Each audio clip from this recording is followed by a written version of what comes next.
історію пишуть переможці. Тобто є якісь от приклади цього? Якщо у випадку писемний народ захоплює неписемний народ, то... Чому не прийняв іслам Володимир, здається, правильно? Тому що, по-перше, там сало і алкоголь. По-друге, колись от був певний золотий вік. Було дуже класно, були люди більш благородніші, і жили вони краще, і взагалі все було супер, а потім почали псувати. Якщо це історія мусульманських країн, коли вони втрачали незалежність, Велика Британія завоювала Афганістан. Чи малесенька Голландія, острови сучасної Індонезії. От подивіться на ці острови, подивіться на цю Голландію. Там не можна було якусь... Дуже дивно. Наскільки Вікіпедія взагалі достовірна? Я в Вікіпедії читав, тому... Чи правильно мусульмани сприймають свою історію? Ну, відверто скажу. Часто я бачу абсолютні міфи. Ассаламу алейкум ва рахматуллахі ва баракатуху. Часто можна почути таку фразу, що той, хто не знає своєї історії, тот не вартує свого майбутнього. Тож сьогодні ми будемо розмовляти на тему історії загалом, що це таке. І зі мною в студії доктор філософії, а саме історії та археології Віталій Люйка. Салам алейкум ва рахматуллахі ва баракатуху. Ва алейкум салам ва рахматуллахі ва баракатуху. І перше питання – це саме розкажіть про історію як науку. Перед тим, як почати розповідати про історію як про науку, я все-таки дозволю собі зробити невеличкий такий відступ і сказати про науку загалом. Тому що, я думаю, це важливо. Важливо чому? Тому що через кілька місяців перед 1 вересням, я знаю всіх київських мечетях, але я думаю, по всіх тих регіонах, де навчальний рік починається з 1 вересня, серед худ буде важливість навчання, важливість отримання знань, і знань не лише релігійних, але знань і світських. Муфтій духовного управління мусульман Автономної Республіки Крим Айдер Ходжа Рустемов і в одній з своїх худ сказав дуже такі цікаві речі, які я запам'ятав, і я вважаю, над ними потрібно задуматись, про те, що світські і релігійні знання – це як два крила в птахів. Тобто птах не може летіти на одному крилі. Якщо одне крило буде перебите, він не полетить. І я не можу сказати про релігійні знання, тому що я тут не професіонал, я не хочу заходити в ту сферу, де я слабо розбираюсь. Але про світські знання я можу сказати, тому що я певним чином до цього причетний. Да? Моя основна місія роботи – це викладання в університеті, я науково-педагогічний працівник, в основному педагогічний, але науковий також, тому що є публікації, які підтверджують мою наукову діяльність. Тому я повинен сказати, що загалом погано. Справа в мусульманському світі і світськими науками, скажімо так, не так, як воно хотілося би бути, і не так, як мусить бути. І, знову-таки, для прикладу варто зазначити навіть те, що серед світських вчених, мабуть, таких дуже відомих після Улугбека важко назвати. Тобто Улугбек помер він середина 15 століття. Після того, не назвати людей, які внесли в світову науку. Да? Можливо, там в локальні якісь сфери там були, таке філологія там, чи ще щось. Але отак світову науку, Улугбек і все. Це, звичайно, не добре. Це, звичайно, проблеми, які варто обговорити, які варто дискутувати, піднімати, але це потрібно піднімати. Це про науку загалом і, повертаючись до вашого питання про історію. Да, тобто також проблема і для історії теж актуальна. На жаль, про те, що історія повинна знати, це однозначно. Це, більшість мусульман розуміють, і я це і на худбах про те, що треба знати історію. Тобто сама це не дискусійно. Недавно в одній соцмережі один знайомий мусульманин, Шафії, цитату давав теж про історію. Тобто розуміння, що і потрібно. Але, як на мій погляд, тобто тут саме на історію як науку. Тобто тут є два терміни. В нашій мові це історія. Тобто в англійській мові є story і є history. Тобто story, такі випадки із життя, навіть випадки із минулого. History – це більше як наука. В науковому плані, мені здається, є певні лакуни, і мусульмани не дуже, налаштовані їх заповнювати і саме використовувати історію як науку, да? Не як просто, знаєш, історія з минулого. Колись такий-то султан, чи там такий-то халіф зробив те-то, і це було якби класно. Такий у нас класний був султан, чи який-то класний. А от наука як загалом. Тобто наука про різні сфери, і одна із найважливіших сфер історії – це причинно-наслідкові зв'язки, да? Розуміння, чому як одна подія виходить з іншої, і як причина нас перетворюється, і потім це вже перетворено робиться причиною до чогось іншого. І тобто історичний процес як загалом. Не просто так відірвані сюжети, а історія якби такий загальний процес. І тут є недопрацювання, які, я вважаю, варто заповнювати. А для цього загалом потрібно розуміння, звідки історія, що таке історія. Тобто, історія – це наука про реконструкцію минулого. Тобто історію ми реконструюємо минуле. Те, що відбулося раніше. Це могло бути 3000 років тому, це могло бути позавчора там, чи ще щось. Ми повинні реконструювати це. Реконструювати це ми можемо, якщо це беремо дуже минуле до писемні часи із матеріальних джерел, чим займається археологія. Коли писемність з'являється і поширюється світом, звичайно, домінувати починають писемні джерела, тому що ми можемо із писемних джерел більше, звичайно, інформації дізнатись. Наприклад, якщо ми візьмемо трипільську культуру, ми не знаємо, як вони себе називали, не можемо цього знати. Але що ми знаємо точно? Що вони себе не називали трипільцями. Це ми зараз їх так називаємо. Ми їх так називаємо, щоб якось зрозуміти, що це якось відділити їх. Але це Трипілля, це від села пішло, яке точно в той час не було село. І тому, але як ми можемо знати, щось якось реконструювати про їхнє минуле, щось можемо із матеріальних джерел. Але оскільки писемні до нас про них не дійшло нічого, то ми дуже мало про них знаємо. Там, де коли з'являються писемні джерела, от про цю подію, про цей період вже інформації набагато більше, але тут вже якби інша проблема – верифікація цих джерел, розуміння цих джерел. Тому що джерела, якщо це писемні, це пишуть живі люди, яким властиво помилятися, яким властиво бути упередженими. Абсолютно вірно. Упередженими, якусь своє бачення доносити в цих... Або може бути просто вплив пропаганди, і людина бачить саме так і описує. Тобто не обов'язково, щоб той, хто пише історію, саме от того, що відбувається зараз, він може не бути очевидцем, правильно? Тобто, наприклад, сьогодні йде історія війни, правильно? Але ж ми знаходимося на фронті, в окопі, під кулями, але ми, наприклад, можемо писати цю історію. Тобто вона вже буде трохи упереджена. Тобто не на 100% відповідати дійсності. Я правильно розумію? Звичайно. Кожне джерело, воно упереджене. Немає абсолютно... скажімо так, джерело, якщо це наратив, він 100% упереджений. Якщо це, наприклад, якийсь там документ, він може бути упереджений, тобто там скільки там в якомусь селі за якийсь період часу курі знесли яєць. Тобто тут це може бути і не упереджене. Можливо, дійсно підрахували і винесли. Тобто це теж джерело, да? Тобто ми можемо. Це може бути упереджене, може бути не упереджене. Але коли людина свою думку висловлює, це однозначно, завжди це упереджено. Тобто без цього. І тим краще ми можемо реконструювати минуле, чим більше тоді таких в нас джерел, і ми можемо їх порівнювати між собою. Це дуже, до речі, схоже на хадісознавство.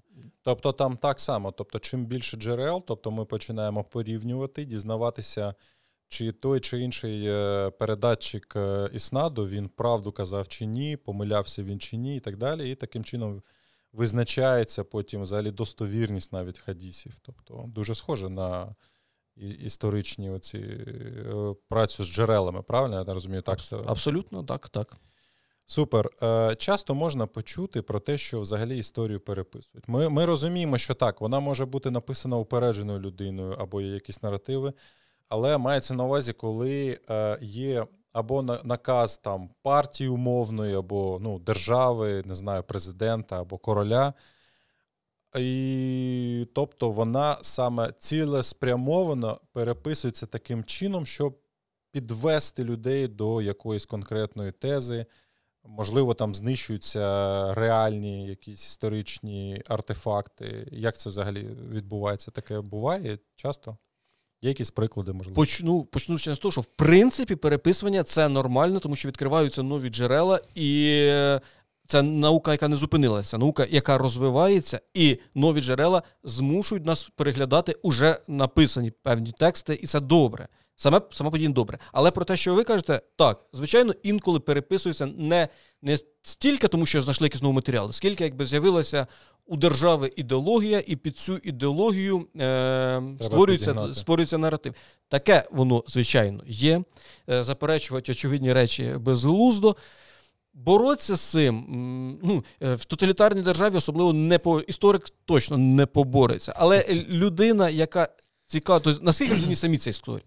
Якщо людина цікавиться історією, вона може знайти альтернативну точку зору і яким чином дізнатися точки зору інших дослідників і для себе вже зробити висновок.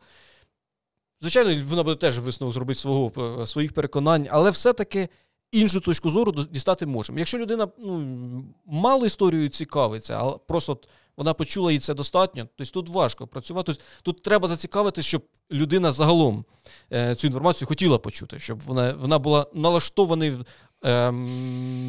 слух їй був до нової інформації і до критичного відношення до інформації. Тобто вміння критично мислити – це теж одна із важливих для історії таких функцій, тому що всі, особливо там, не знаю, з середньовічними джерелами, коли мало, коли їх небагато, треба критично підходити. І критика джерела – це те, що історики на першому курсі учаться критикувати джерело, що не потрібно просто переказувати слово в слово те, що ми дізнались, потрібно розуміти. І от якщо людина буде критичне мислення, вона зможе дізнатись альтернативні точки зору. Окрім того, але те, що загалом, що історія змінюється, так вона змінюється, і це добре, що вона змінюється.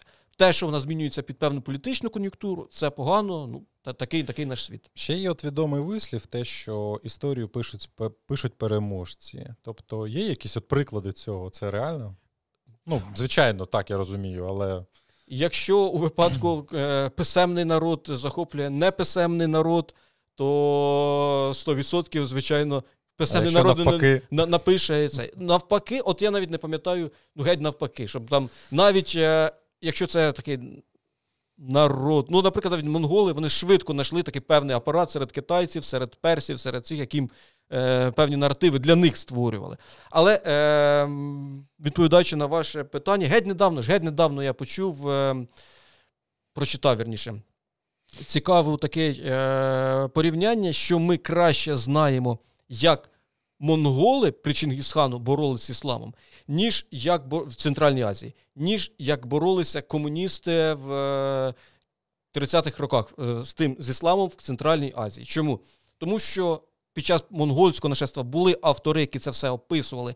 І монголи не ставили собі ціль вишукувати, знищувати. Тобто ця інформація залишилась. Знову-таки, ця інформація треба критично ставитись. Не треба там переказувати. Але вона є. Специфіка комуністичних репресій заключалась в тим, що діяли трійки. Трійки – це троє якихось осіб, які вчиняли самосуд, не залишаючи протоколів. Тобто вони не залишали, що ми розглянули справу такого-то, такого-то, ми вирішили, що він ворог партії, ще басмач, ще що завгодно, написали і знищили. Тобто людину арештовують, троє осіб виносять йому смертний вирок, його вбивають, а докажи, що його вбили. Свідчень нема. Тобто виходить так, що по джерелах, якщо ми будемо просто на сухі джерела дивитися, то наче монголи були більш нищівні до мусульман, ніж комуністи. Але насправді ми знаємо, що комуністи більше боролися з ісламом, ніж монголи. Я так розумію? Ми знаємо із сукупності, що комуністи боролися із релігіями, що вони несли терор, що вони вбивали багато людей. І ми можемо гіпотетично собі уявити про те, що ці люди, які зникали масово, що вони були просто репресовані, вони були вбиті. Тобто ми можемо гіпотетично це, і це близьке буде. Але якщо ми знову-таки сконструюємо ситуацію, що колись, постапокаліпсис, і сучасна цивілізація зникне, а вже люди, які в подальшому будуть вибирати лише джерела, вони візьмуть монгольські часи, і вони візьмуть часи цієї ж радянської епохи, то в них може скластися думка, що монголи були більш жорстокі, бо вони не будуть знати історичний контекст, який знаємо ми. Тобто, якщо немає джерел, це не означає, що щось не відбувалося. Тобто, можливо, щось відбувалося, але воно в такому тумані, як є туман війни, так і є такий історичний туман або часовий туман. Є такі терміни в історії? Це на рівні гіпотез. Просто це буде гіпотеза, яка ще, оскільки немає джерел, вона не доведена, Але гіпотетично ми можемо розуміти, ми знаємо, що знов таки, коли ми знаємо широко, більш ширше, то в нас немає матеріалів, але приблизно ми розуміємо, що могло тоді відбуватися. Але знов таки, це стверджувати, що там такого діяча точно розстріляли, ми не можемо, тому що в нас немає матеріалів. Ми просто знаємо, що ця людина зникла. Гіпотетично ми можемо здогадатись. Це повинна постійно бути така зноска внизу, що це така гіпотеза. Можливість, да. Але повертаючись до джерел, там теж автор міг додумати, автор міг там не сам бути очевидцем, а від когось іншого почути. Тобто тут теж. Але тут більше інформації, тому і ширше ми можемо з цього якісь висновки робити Чи є історія інструментом маніпуляції? Безумовно, можна і зробити історію інструментом маніпуляції. Як з цим боротися?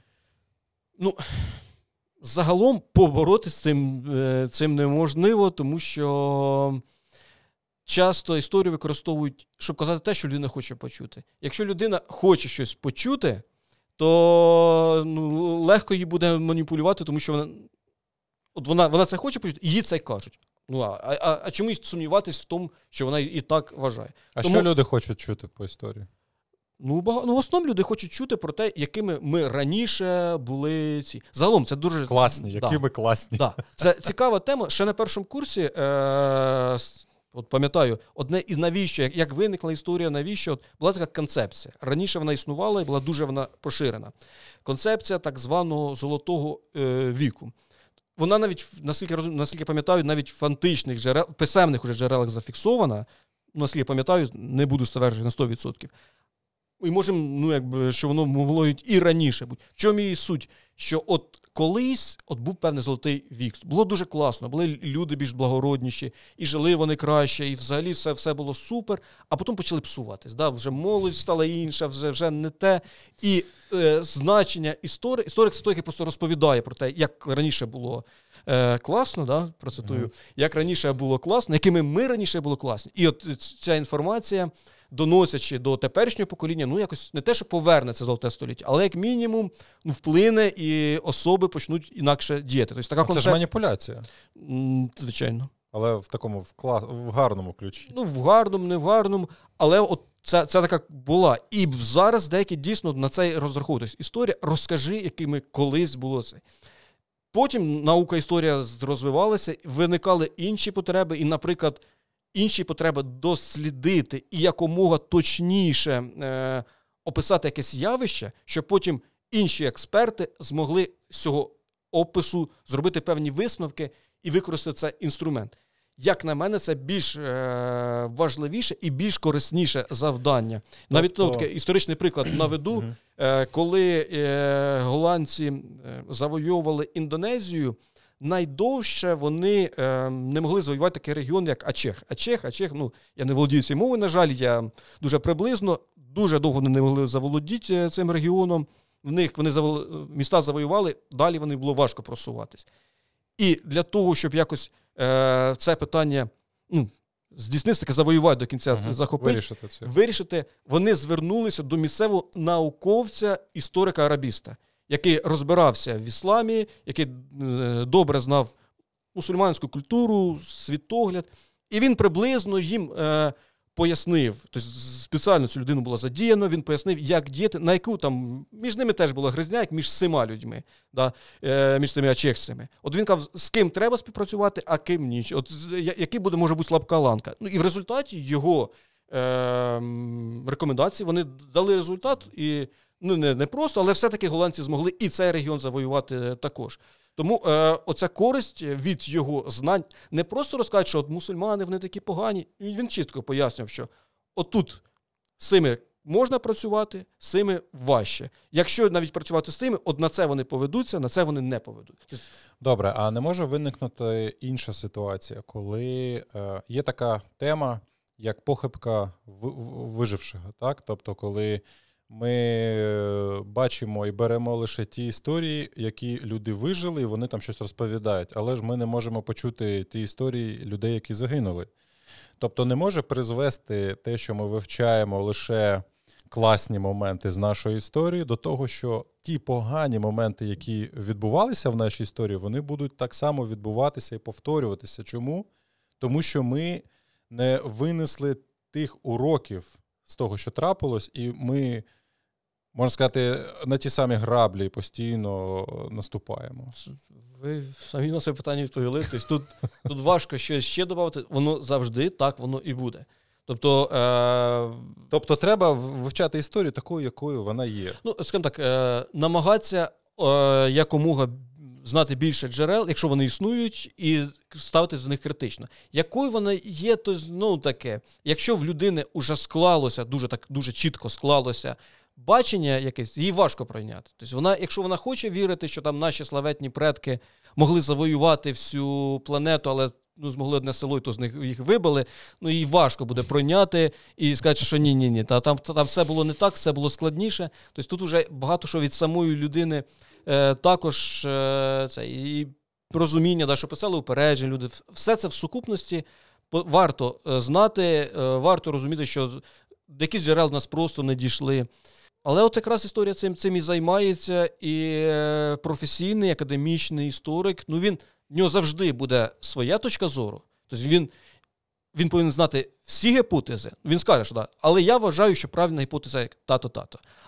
Це як у факіга, тобто людина, яка знає шаріатський фік, вона може знати декілька висловів вчених, різні мазгаби, але він каже, але я вважаю, що це він більш правильний. Тобто, абсолютно. І от якраз професіонал, що він повинен знати ці всі інші погляди, він повинен знати аргументацію, як вони дійшли до цих поглядів, при тому, що скажуть, що мій погляд все-таки я вважаю правильніший, тому що. Але ж він не засуджує людей, які на іншому шляху? Чи як це відбувається? Якщо це академічний історик, дивлячись, яку епоху досліджувати. Те, що було колись, ні, це нормальна академічна дискусія. Те, що відбувається зараз, на жаль, це важче абстрагуватись і казати, що нічого страшного, ми ж всі досліджуємо. Ні, звичайно ж, ця проблема тоді існує, такі певні дискусії вони будуть відбуватись неминуче. Але вона є. Але, знову таки, історик, який знає різні точки зору, і він, знаючи різні джерела, він їх і критикує, і доводить до якогось свого бачення, але, знову таки, не те, що інші замовчування. Да? Тобто їх не треба замовчувати, я зрозумів. Їх просто... Добре, і ми якраз підходимо до іншого питання. Чи правильно мусульмани сприймають свою історію? Мусульмани, скажу так, є різні, тому я не хотів би узагальнити прямо про всіх, але відверто скажу, чому і мені на цю розмову також і цікаво відбулося. Часто я бачу абсолютні міфи. Часто бачу, що мусульмани деяку інформацію просто хочуть почути. От для них важливо почути цю інформацію, і вони якраз не критично ставляться. Тобто вони просто сприймають.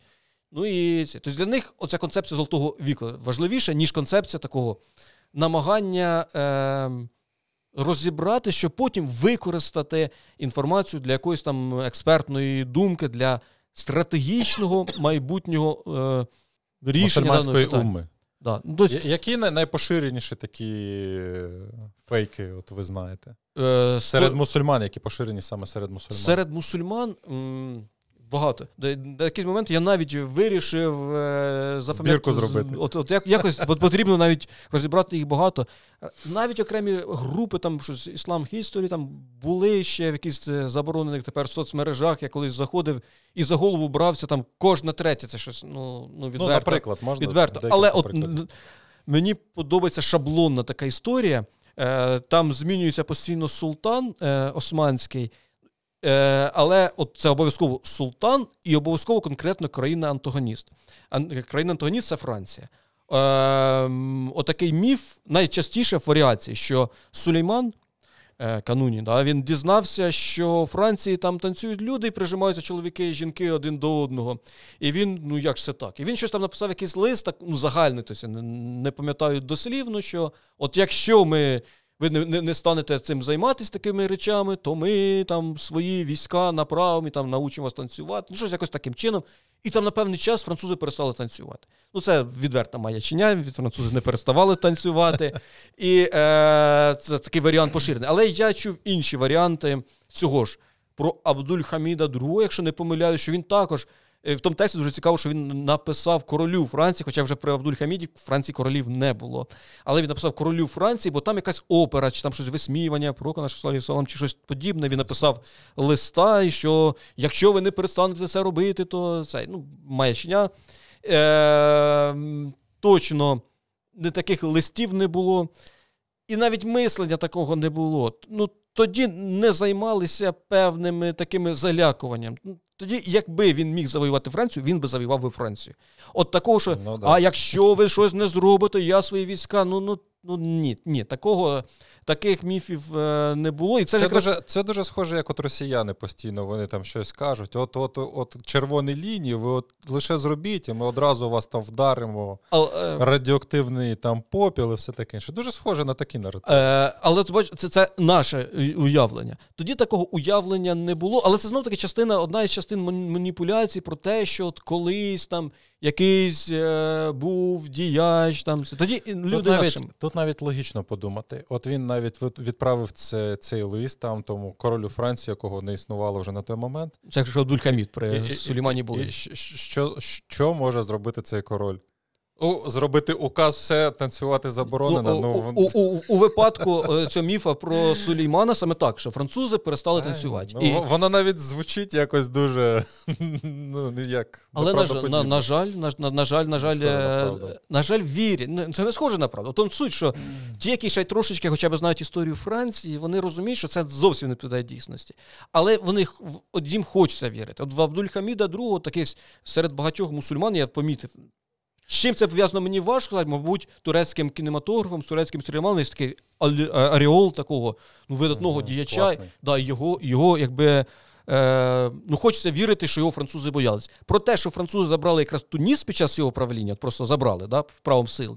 Там, про якусь там про законність. Це не згадують.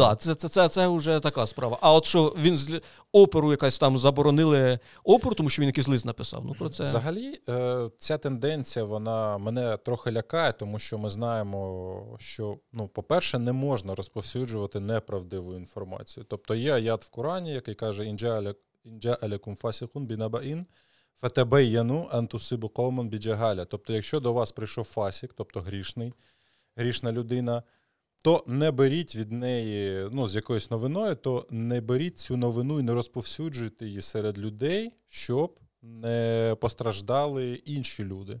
Тобто, що мається на увазі, що треба перевіряти.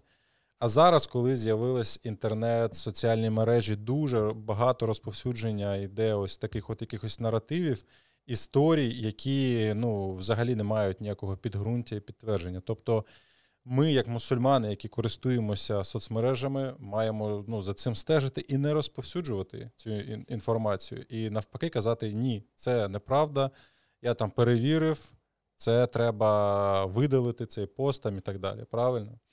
І з іншого боку ще є хадіс пророка, алейхіссалату вассалям, що він скаже, що задля того, щоб люди казали про тебе, що ти брехун, то треба просто розповсюджувати все, що кажуть тобі люди.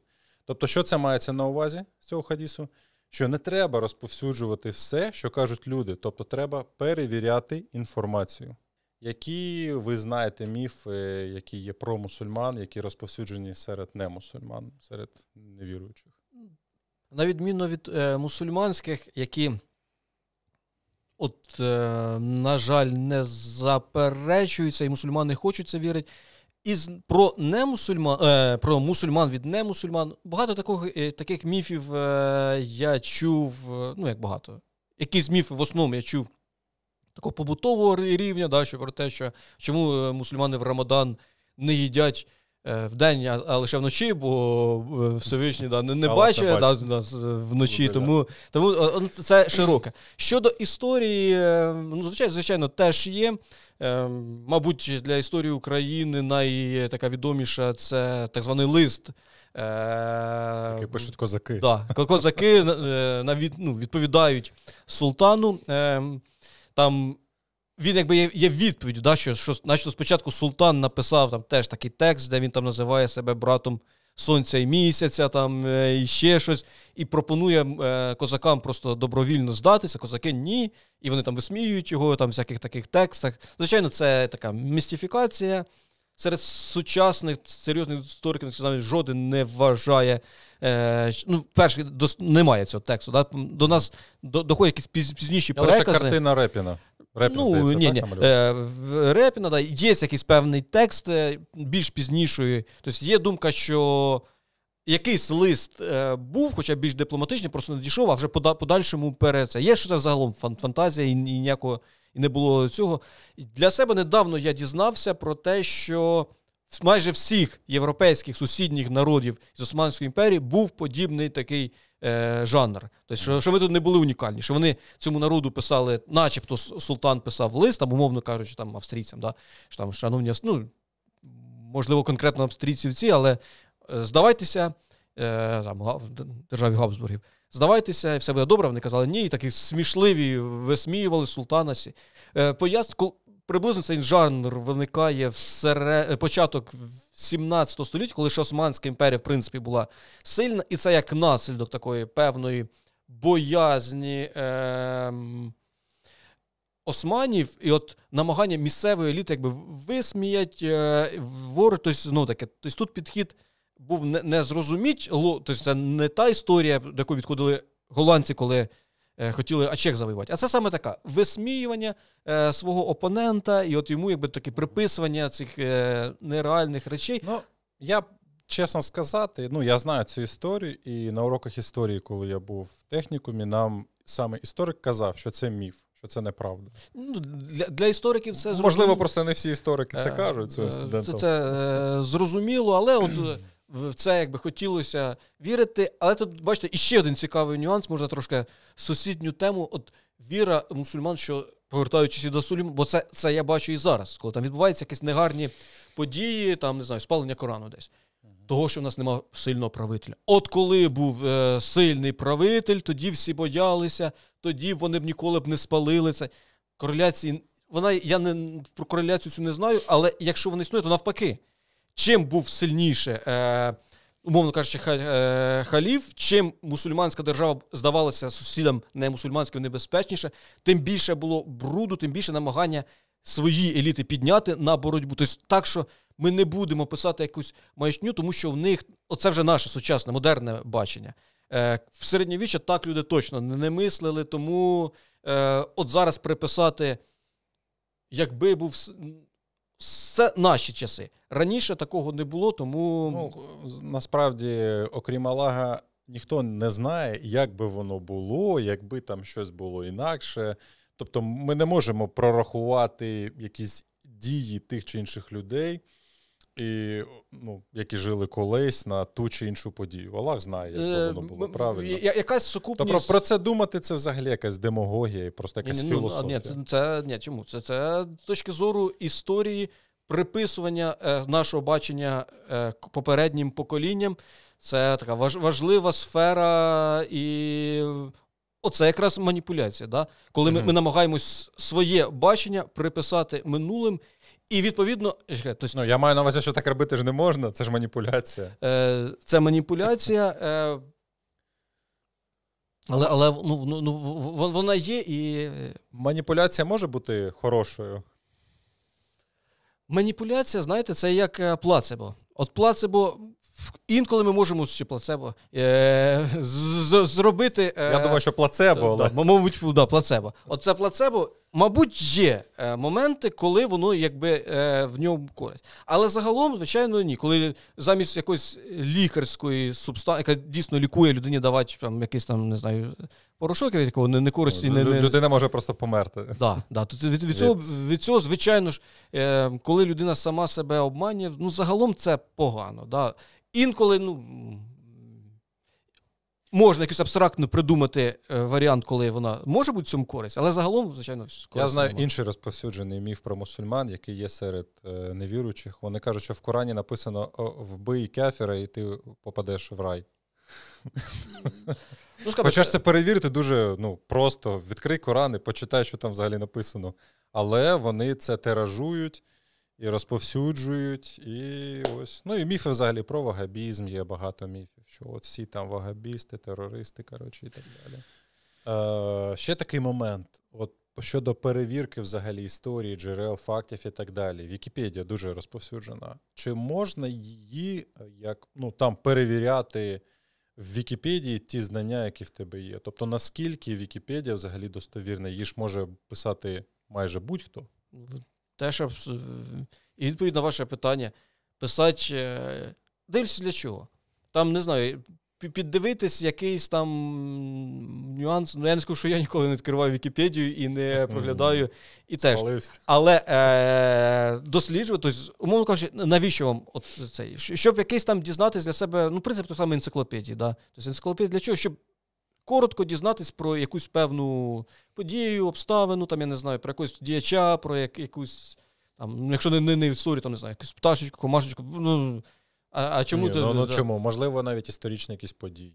В Вікіпедії є, то вони йдуть посилання, тому мені я скажу так, якщо ви хочете для себе якісь там трошечки там якісь розставити акценти, вам немає часу на читання такої спеціалізованої літератури, що я, звичайно, рекомендую, але для вас просто в сучасному світі ми щось почули якось діяча, ми не знаємо, хто це.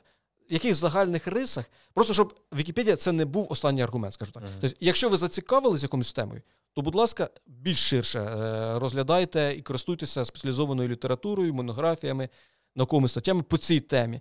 Якщо просто дізнатись, там, умовно кажучи, то той самий там Улугбек, да, коли в яку епоху він жив, от рік його народження, приблизний рік його смерті, а чому? Тобто, в принципі, для цього монографію... Можна користуватися, але це не можна вважати останнім аргументом. Ось в Вікіпедії написано все. Так, скажу, що я в Вікіпедії читав, тому це трошки не серйозно. Я Вікіпедію читав, я вже історик. Да. Що ви тут мені взагалі розповідаєте? То тому якби... Не можна так, ні? Не бажано. Доктор вікіпедійських наук. Добре, ми взагалі підняли багато тем. Іншалла. Ми розуміємо, що історію треба вивчати. Треба, щоб були всередині мусульманської умми саме люди, які будуть досліджувати джерела. І все це досліджувати, розповсюджувати і подавати саме правильну історію, тобто таку, якою вона є, а не розповсюджувати і розпліднювати якісь міфи там і так далі. Правильно? Я все-таки... Такою, як є історія, все-таки таке формулювання він мені віддали, тому що, знову-таки, з'являються нові джерела, і та історія, яка нам здавалася, що вона така, як і є, ми бачимо, що ні. Що все-таки було трошечки інакше, тому геть таку історію, як вона була, це така трошки абстрактна, тому що це вже було, да, ми можемо. Але от до що критичне мислення, критичне ставлення до інформації, яку отримали, розуміть, що людина... може помилятись, тому що ви це питання піднімали, да, що цитували і Коран, і приклади хадисів. На жаль, я бачу, що люди щиро, люди релігійні, щиро думають, що вони там, розповсюджуючи певну інформацію, вони користь приносять, тому що вони показують проблему. Да, вони цю проблему означають, або показують, як раніше було. Тобто, запідозрити їхній недобросовісті не можна. Тобто вони щиро, але вони все-таки роблять, як на мене, як я вважаю, погано людина, справу. Ти, наприклад, ти хворий, і ти підійдеш до людини, вона буде тебе щиро лікувати, але якщо вона не лікар, то вона буде тобі робити погано. Тут, можливо, те саме. Правильно? Погоджуюсь, абсолютно. Тому історія – критичне ставлення. Критичне ставлення і розуміння дуже із лікарем. Да? Тобто, якщо ви захворіли, ви йдете до лікаря, ви хочете почути медичну, експерт. Да? Ви не йдете лікаря, що він сказав, що хвороба і зцілення від Аллаха, да? що читають до... Це імам скаже в мечеті. Лікар все-таки пропише тобі якісь там пройти аналізи здати, потім якісь там ліки, якісь там процедури, якусь там, не знаю, операцію, якщо дуже важко. От навіть релігійна людина до лікаря йде за цим. Тому, відповідно, і інформація історична, краще запитати Тому що вам може здаватись, що воно абсолютно, а як же, тобто, якщо інформація подається, що ми хороші, а вони погані, людина хоче так думати. Всі погані. Да. Людина так буде сприймати цю інформацію, їй приємніше цю інформацію, так мислити. Тому, можливо, але ж цього потім робиться неправильний висновок, і в подальшому на ті ж самі граблі, про що ви теж сьогодні казали, можна наступати. Тобто, якщо ви робите неправильний висновок, навіть із гарними такими якимись цими, ви будете наступати на ті ж самі граблі, на жаль, так від цього. Тому історію обов'язково вивчати, обов'язково ставитись критично, обов'язково розуміти, що є все-таки люди, які в цій темі більше. Тобто, якщо от для тебе якийсь такий програмний пост, то ти хочеш щось написати, як мінімум поцікався цим, можеш почитати, якщо немає часу запитати. Наприклад, релігійні знання в мене немає, тобто там брати цим, все-таки я запитаю. Я знаю, що в нас є люди, які отримували освіту, і якщо мені треба отримати ці знання, я просто телефоную або пишу і скажу, дай відповідь, будь ласка, на ці питання. Мені здається, щодо абсолютно інших наук приблизно так само. Якщо хвороба, звертайся до лікаря. Якщо ти хочеш, тобі здається, що навіть твій пост в Фейсбуці, якщо особливо там тебе багато хто читає, принесе певний результат, але в своєму пості ти звертаєшся до думки, запитати. Якщо в тебе є час, звичайно, можеш і сам, але можна запитати, дізнатися і не поширювати інформацію, як мінімум, суперечливо. Да? Мені взагалі здається, що історію слухати – це взагалі прикольно. Тобто це як дивитися фільм або читати книжку. Тобто запитати якусь в історика якісь факти або якісь там події минулого. Я гадаю, що будь-який історик почне це розповідати, і це буде прикольно слухати, я б так сказав. Хочу ще у вас питати, які теми, я маю надію, що це не перша наша зустріч і не остання, тому я хотів би спитати, які в наступній нашій зустрічі ми зможемо розкрити теми дуже цікаві для наших глядачів. Уже отак перелік тем, на жаль, і звичайно, і можливо, на жаль, можливо, на щастя, я конкретно, але звичайно, мені б хотілося би, якщо це історія мусульманських країн, я вважаю більш доречніше виучувати не період піднесення, хоча там теж можна взяти якусь користь, але період, коли, тобто якщо вважати, що зараз становище мусульман погане, а коли воно стало, а чому воно стало? Це важливо, і приклад з лікарем я все-таки ще раз проговорю, це умовно кажучи, приходить людина до лікаря, і каже, лікарю, в мене дуже погано, в мене якась хвороба, не знаю, хребет болить. Дуже в мене хребет болить, спина болить, я не знаю, що робити. Давайте якось мені допоможіть. Лікар каже, добре, розкажіть мені, а коли це у вас почалося? Які ваші перші ознаки були, коли у вас... Перші симптоми. Перші симптоми. Каже, то що я буду розказувати про... Ні, давайте краще розповім, коли я був саме сильна, коли я там, не знаю, штанги тягав, коли там я там першим борцем був на районі. Цю інформацію давайте я розкажу, як я борцем, як я там перемагав. Лікар може навіть із цих штанг, із боротьба, може для себе якісь висновки зробити. Але, звичайно ж, щоб почати виправляти, треба конкретно проблему. Треба знати проблему. Оцю означити. Не те, що коли він там був, там перемагав на змаганнях по вільній боротьбі, чи там штангу кидав. А от конкретно зараз цю проблему. Тому, якщо це історія мусульманських країн, то мені здається, найважливіше цей момент. Коли вони втрачали незалежність, коли їх причини цього втрати. Да? Як призвелося до того, що, кажучи, Велика Британія завоювала Афганістан. Чи малесенька Голландія острови сучасної Індонезії. Подивіться на ці острови, подивіться на цю Голландію. Там не можна було якусь... Дуже дивно. Да, якусь там армію величезну, не було в голландців такої армії величезної, але вони змогли завоювати такі ці острови. Оце, мені здається, це такі цікаві, потрібні теми. Мені здається, цікаві теми, наприклад, хоч я не спеціалізуюсь в університеті, я не читаю на цю тему, але мені цікаво і, можливо, в майбутньому про розвиток науки і техніки, тому що теж, як я бачу, мусульмани часто не дуже розуміють, що як техніка впливає на суспільство.